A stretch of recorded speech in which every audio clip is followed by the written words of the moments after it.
Hello and welcome to Know Before You Go for the 22nd Sunday in Ordinary Time. I'm Father Scott Steinkerchner, the technology guy for the province, and we have some great readings today to really knit together, so I want to start unpacking them by looking first at the second reading, Paul's letter to the Romans. He says in the middle of it, "Do not conform yourselves to this age, but be transformed by the renewal of your mind, so that you may discern what is the will of God." Now, of course, in this age, none of us want to be conformed to this. Society is really in a state at the moment. But Paul is saying more than this. You need a renewal of your mind so that you can discern the will of God. And that's the thread that's running throughout this. How does God see things? And how do we see things? And when it's not the same, we need to rethink. We need to get realigned to see things how God sees things. So the first reading is a perfect example of when that happens. And of course, what can go wrong when it does? It's the prophet Jeremiah. And he starts out strong, talking to God. "You duped me, O Lord, and I let myself be duped." God called Jeremiah to be a prophet, and it has ruined his life. He goes on to say, "I'm an object of ridicule and scorn by everyone because I speak your words." So then he goes on, "I say to myself, I will not mention him. I will speak his name no more." But then it becomes like a fire burning in my heart, imprisoned in my bones. I grow weary holding it in, and I cannot endure it. Why? Because he discerns the will of God. He sees things as God sees them. He understands what God is trying to do. And so he can't not speak those words. He's compelled to live by them because his mind has been transformed. Now, do we want our lives ruined by God? I don't know. That's a little tricky part here. But Jeremiah, he's got no choice at this point. So then we get to the gospel. It's a gospel of Matthew, another one of those "to Peter, get behind me, Satan" moments. Never good. Jesus is telling his disciples that he's got to go to Jerusalem and be killed, but then he'll rise. And Peter says to him, "God forbid, Lord, no such thing shall ever happen to you." First of all, that language, God forbid. Perhaps it's just a figure of speech, but telling God what to do, telling God to forbid that this happen. Who tells God what to do?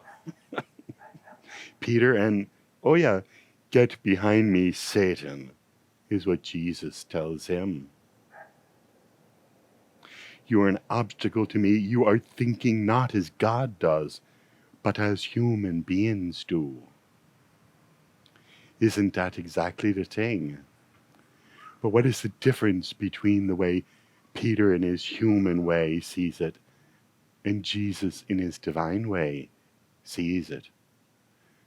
Certainly at the first level, it's about suffering. God forbid that you suffer. But is that the worst that can happen?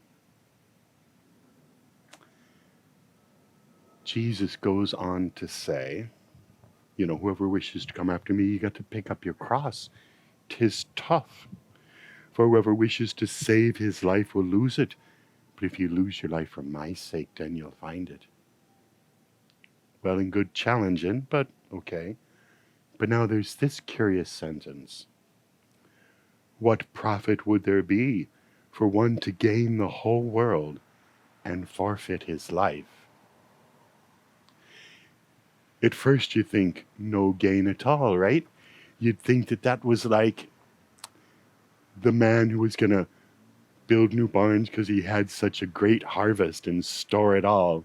And God tells him, you fool, tonight you will die. And then who will get all your fine food? No gain at all if you die. But Jesus is talking about his own death. And he somehow understands that this will be for the salvation of the whole world. So Jesus is going to gain the whole world and die. And that's a good thing, not a bad thing. Think about that. The worst thing is not to die for Jesus. The worst thing is to not save the world. To not be truthful to his calling and be true in speaking about God. Because that's what he came for.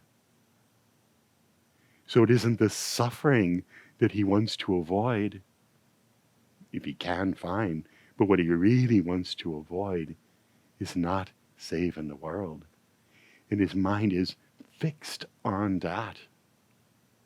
And so if that takes his death, so be it. It's a profit. It's a win for Jesus. You see how everything changes because he has taken on the mind of God. He gets it, and Peter doesn't. So that's how all of this knits together. Paul telling us, look, you got to get the mind of God, not the mind of this age. We see what can happen with Jeremiah to someone who does, but it kind of takes over his life.